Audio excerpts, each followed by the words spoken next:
네, 오늘은 에스겔서 10장 말씀입니다.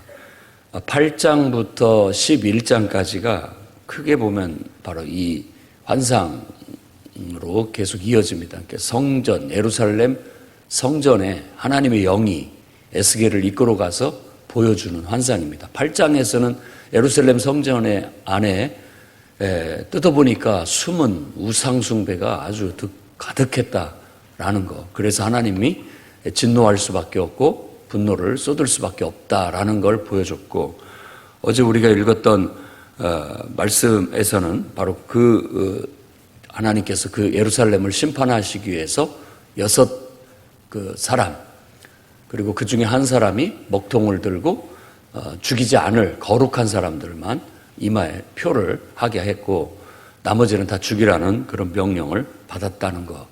그리고 오늘 말씀에서는 이제 여호와 하나님이 그 보좌, 그러니까 이 환상을 가만히 보시면은 1장에서 처음 그발강가에서 에스겔이 보았던 그 하나님의 모습, 그 환상, 그것의 그대로 모습입니다. 그러니까 예루살렘 성전이 바퀴가 달린, 수레같이 바퀴가 달린 그런 어떤 성전으로 보여지고, 그것이 달려가는 게 아니라 날아다니는, 그러니까 지금으로 말하자면 날아다니는 자동차 같은 그런 의미로 그렇게 환상으로 보이게 되는 겁니다. 그러니까 하나님께서 예루살렘 성전이라는 것도 지성소 안에 법궤가 있는데, 이 법궤가 바로 하나님의 보좌를 의미합니다.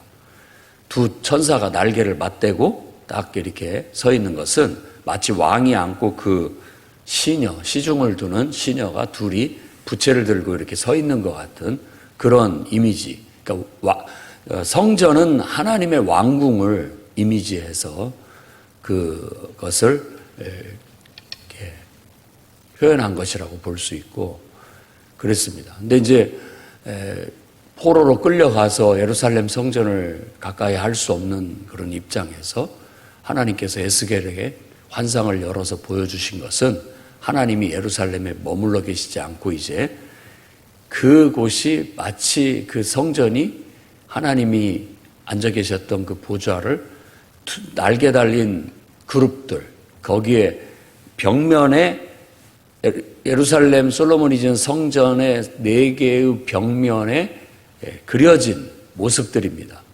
그러니까 하나는 사람 얼굴, 하나는 사자 얼굴, 하나는 독수리 얼굴, 하나는 그 소, 이렇게 4개의 그림, 형상들이 실제 그룹이 되어서 그들이 날개를 쌍으로 갖고 있어서 둘은 날고 또 둘은 이렇게 가리고 했던 그런 날개들로 이렇게 날아오릅니다. 근데 그것은 영에 의해서 통제가 되어져요. 그래서 일사불란하게 한 몸으로. 근데 그 모습이 막 이렇게 움직이고 뒤돌아보고 이런 존재가 아니라 딱 고정되어 있어가지고 앞으로 뒤로 상하 좌우로 이렇게 4 천사들이 마치 가마꾼처럼 하나님의 보좌를 이렇게 올려매고 상하 좌우 이렇게 마음대로 날아서 움직일 수 있는 그런 이미지, 그런 환상을 보게 된 겁니다. 오늘 또 그 환상 속에서 그룹들의 머리 위에 궁창의 남보석 같은 것이 나타났는데 보좌에 형상이 있는 것 같더라라고 하는 거예요.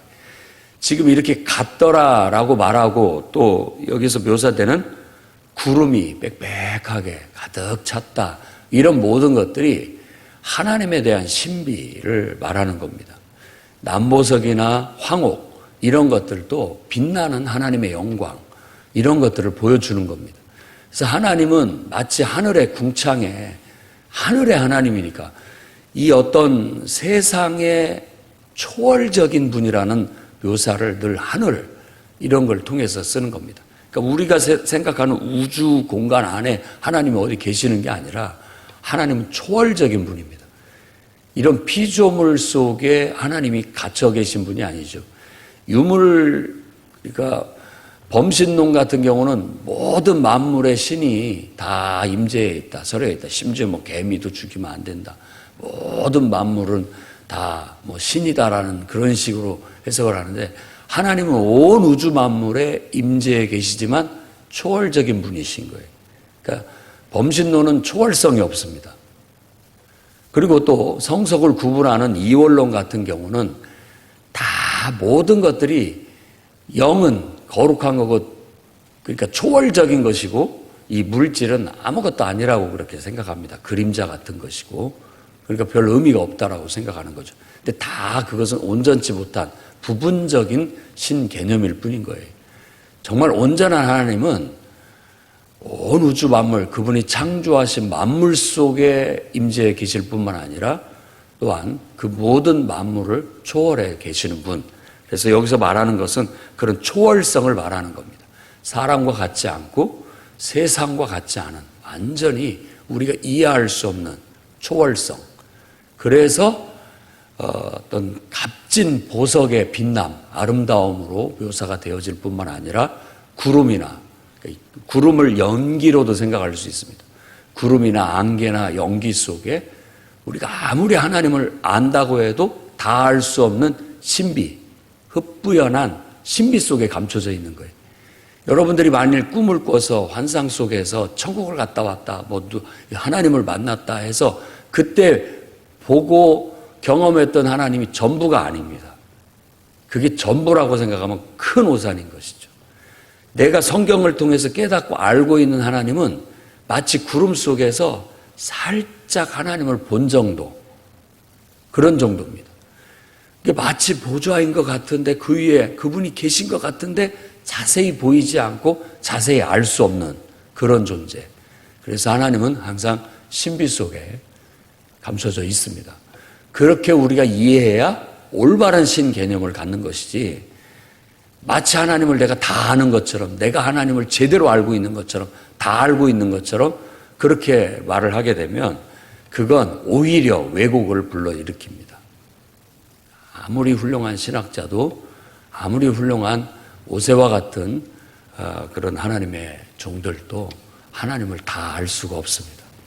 늘 가려진 일부분만을 우리가 알 수 있다. 그 정도여야 그게 가장 온전한 하나님에 대한 경험이고 체험이고, 그게 올바른 신앙이라는 거 아셔야 되겠고요. 그 속에서 이제 어떤 하나님의 보좌에 앉아서 네 그룹들이 바치고 있는 그 가마, 옛날로 치자면 이 네 그룹은 가마꾼이에요. 원래 그 법궤는 제사장들이 배를 끼어서 4명이 어깨에 메었습니다. 근데 지금은 사람이 메지 않았고, 그것은 이제 실제 그룹이, 천사들이 바로 어깨에 그 하나님의 보좌를 이렇게 올려매고, 밑에는 바퀴가 달려있고, 이게 날개를 펴면 위로 날아오르고, 또 바퀴가 돌면 앞뒤로 또 좌우로 막 움직이는 그런 모습으로 보여지게 되는 겁니다. 그래서 10장 또 11장에 가면서 결국은 그 하나님이 그 지성소를 떠나십니다. 법궤가 이렇게 날아오르고 해서 오늘 말씀에는 동문까지 나와요. 동쪽이라는 곳은 성막도 그랬지만 해 뜨는 쪽을 향해서 동쪽에 성막에 문을 내게 돼 있습니다. 동쪽을 바라보고, 그러니까 이 성전 문을 나가신다. 성전 문 앞에까지 하나님의 영광이 그 위에 섰다라는 것은 이제 예루살렘을 그 성전을 하나님께서 버리고 그룹들의 가막 이게 보좌를 메고 결국은 그 지성소를 나오셨다. 그리고 나중에는 11장에 가면 예루살렘을 떠나시게 된다라는 걸 보여주고 있는 겁니다. 왜? 예루살렘이, 성전이 8장에서 봤던 것처럼 벽을 허물었더니 그 속에 우상을 섬기던 온통 기물들이 가득하고 백성들이 몰래 숨어서 우상들을 섬기니 하나님께서 이 더럽혀진 곳에 더 이상 계실 수가 없기 때문에 그곳을 나오시는 것으로 묘사되고 있는 겁니다. 자, 사도 바울은 이런 말씀의 배경 속에서 너희는 하나님의 성전이다. 어떻게 성전을 더럽힐 수가 있느냐? 라고 그렇게 말하는 겁니다. 그리스도인들이 예수 그리스도를 믿고 영접을 하면 하나님께서는 약속하신 보혜사 성령을 성령으로 우리 안에 거하시게 되는데, 우리 몸이 우리 하나님이 거하시는 성소가 되는 거예요. 거룩한, 또 우리 예수 믿는 사람들의 공동체는 바로 하나님의 성전으로 지어져 가는 겁니다. 나중에는 어떻게 되냐면 계시록에 가면 하나님과 어린 양이 그냥 성전 그 자체가 되시고, 우리는 그 성전을 이렇게 품고 있는 성전 도시 예루살렘이 되는 겁니다. 그래서 거룩한 성 예루살렘이 하늘에서 내려오는 것을 보고 그 묘사에 하나님과 어린 양이 성전이 되시고, 더 이상 해도 필요 없고 달도 필요 없고 그냥 그분 자체가 빛이 되는 것이죠. 여러 은유적인 상징적인 그런 의미가 들어 있습니다. 우리 영혼은 해로 밝힐 수 있는 영혼이 아닙니다. 우리 마음속에 낮에 해가 뜨고 밤에 달이 뜬다고 우리 마음이 밝아지는 게 아니죠. 우리 마음속에는 우리를 창조하신 하나님이, 또 우리를 너무나 사랑하셔서 인간이 되어 이 땅에 오셔서 십자가에 죽으시고 부활하신 그분이 우리 마음속 성소에 계실 때에만 우리 마음이 밝아질 수가 있다는 겁니다. 우리 영혼은 하나님이 빛이 돼서 사시는 것이죠. 그래서 하나님이 우리 마음속에 빛이 되시면 어둠 속을 살아가든 밝은 대낮을 살아가든 아무 의미가 없습니다. 우리는 늘 밝아요. 늘 기쁘고 행복하고 늘 밝고 힘있고 능력 있게 살아갈 수가 있게 되는 겁니다. 그러나 우리 마음의 성소에 이렇게 하나님이 도저히 이곳에, 이 더러운 곳에 내가 있을 수가 없겠다 해서 떠나시게 된다면, 우리 영혼은 로마서 1장에 말한 것처럼 그 마음에 하나님 두기를 싫어하며 하나님께서 내버려 두신 거예요. 떠나신 거예요. 그러니까 온갖 인간의 이 욕망들이 신이 돼버리고 우리 안에 있는 모든 죄악들이 신이 되어서 그들이 행하는 말, 행동, 모든 것들이 다 죄다, 악이다 라고 그렇게 얘기하면서 악을 수도 없이 열거를 하고 있는 것이죠. 그러니까 인간의 인간됨, 인간의 도덕, 인간의 윤리는 우리를 창조하신 하나님을 인정하고 그 마음속에 우리의 성소에 하나님을 그 자리에 딱 모시고 있을 때 거기서부터 모든 도덕과 윤리와 인간됨이 나오는 거예요. 진정한 인간의 인간됨과 가치는 우리를 창조하신 하나님의 영을 인정하고 그분을 우리 마음속에 둘 때 가장 가치 있는 인간이 되는 겁니다. 그러니까 진정한 인본은, 진정한 인간의 존엄은 바로 신본에서 나오는 거예요. 근데 그걸 이렇게 벗겨내면 마치 포장지 벗겨낸 음식 같아가지고, 포장지를 벗겨내버리고 난 다음에 그 다음부터는 부패가 시작되는 거예요. 그러니까 오래 두고 먹으면 안 됩니다. 금방 부패해버린다는 뜻이잖아요. 신선하게 보존돼야 될 우리 인간의 영혼이 하나님의 임재가 걷어져 버리면, 없어져 버리면 인간은 금세 부패해버리고 결국은 죽고 만다. 쓸모없이 버려지게 된다. 그 쓸모없이 버려지게 되는 걸 타락, 가치가 떨어져 버렸다는 거예요. 실제의 본분을 제대로, 실제의 기능을 발휘하지 못하게 돼서 고장났다, 병들었다 라고 말하는 겁니다. 그것을 본질적인 의미에서 죄라고 말하고 있는 거예요. 지금 하나님은 그 구름 속에서, 그 신비 속에서 이제 지성소를 나오고 계십니다. 만일 여러분 가슴 속에 하나님이 성령으로 임재해 계시는데 도저히 내가 여기에 있을 수가 없겠다 해서 만일 자리를 뜨려고 하신다면 여러분은 어떻게 해야 되겠습니까? 다윗 왕이 범죄하고 시편에 노래하기를 정말 주의 성신을 내게서 거두지 말아 주십시오 라고 애곡하고 탄식하면서 정말 밤마다 눈물로 베개를 적시면서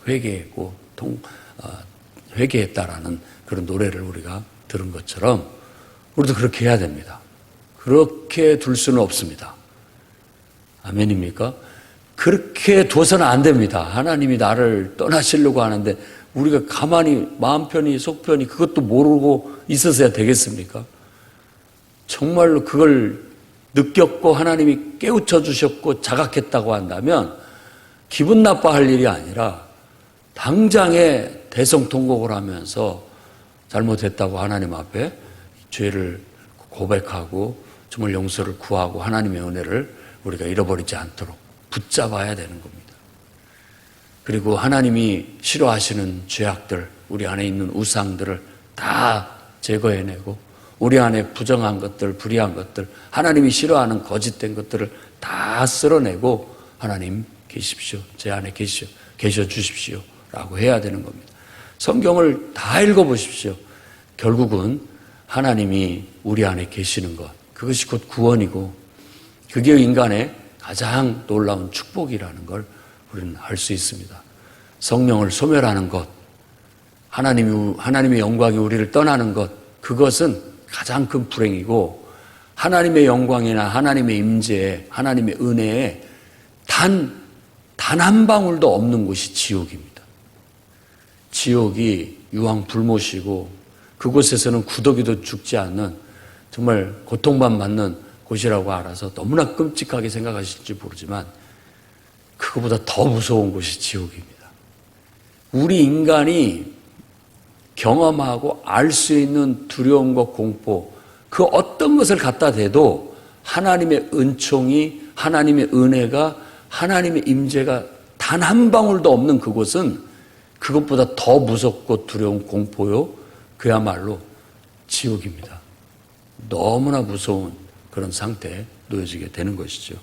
그러니 여러분들은 정말 지옥에 떨어지지 않기를 바라고 지옥을 경험하지 않기를 바랍니다. 정말 하나님의 임재 속에서 당연히 천국을 경험하고 천국의 은혜와 은총과 축복 속에서 정말 인간의 건강함과 축복된 삶을 누리도록 그런 길로 가시기를 바랍니다. 왜? 하나님은 그러라고 우리를 창조하셨기 때문입니다.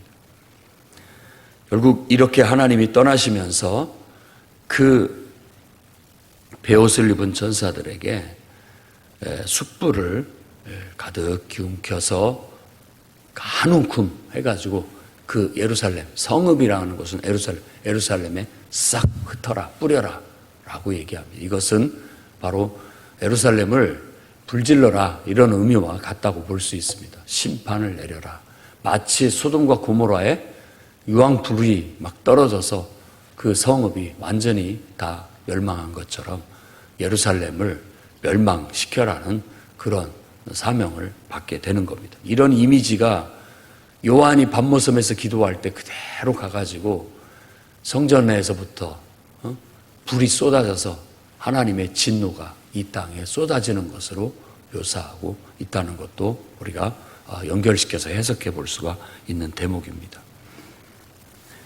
결국 그들은 그 네 그룹에 의해서 그 바퀴 밑에서 그 숯불을 이 그룹들이 손으로 그 숯불을 받아서 그 베옷을 입은 6 전사들에게 주었다라는 것과 하나님이 이제 이 하나님의 법궤가, 하나님의 보좌가 날아올라서 지성소를 나와 성전 동문까지, 이제 문 앞까지 가게 되었다라는 걸 말하고 있습니다.